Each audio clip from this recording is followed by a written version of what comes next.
అమ్మయ్యా, మొత్తం 101 బొట్టయ్యా. బుట్టొక్కంటికి 100 రూపాయల 5 పైసలు చొప్పున 10,105 రూపాయల 5 పైసలు అయింది.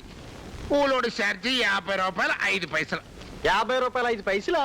అదేం రేటు? మరి అదే రేటు. బాటా ఊడైతే 50 రూపాయలకి 49 రూపాయల 95 పైసలు నేస్తాడు. నేనేమో 50 రూపాయల 5 పైసలు నేసా. అదే తేడా. ఏడిసినట్టుంది పొద్దుటే యాదవనా సార్. అయినా నువ్వెక్కించిన బుట్ట కూలేటి? ఏంటి బాబు, నేను చేసింది కూలి పని కదా, కూలి చేసినందుకు డబ్బులు ఇవా? ఇయ్యే. సరేగానే బొట్టల తాలూకు 5, కూలి తాలూకు 5, 10 పైసలు చిల్లరేది బాబు.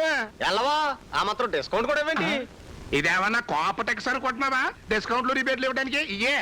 ఎల్లవా, చిల్లర మాకున్నాయలా 10 పైసలు చిల్లర కోసం సత్తావేటి?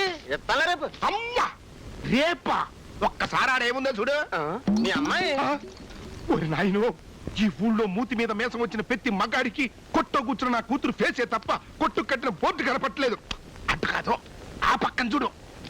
అరువు మానభంగం. అదేంటి అరువు రేపు అంటారు కానీ అరువు మానభంగం ఏంటి?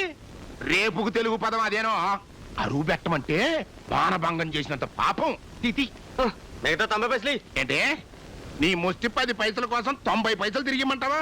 అందుకే ఈ దేశంలో చిల్లర కరువు అయిపోయింది. రేపు రా. అంటే నువ్వు మానభంగం చేయొచ్చు, మేం చేయకూడదు అనమాట. మేమంటే బోర్డు ఎట్టుకున్నామా? ఎలా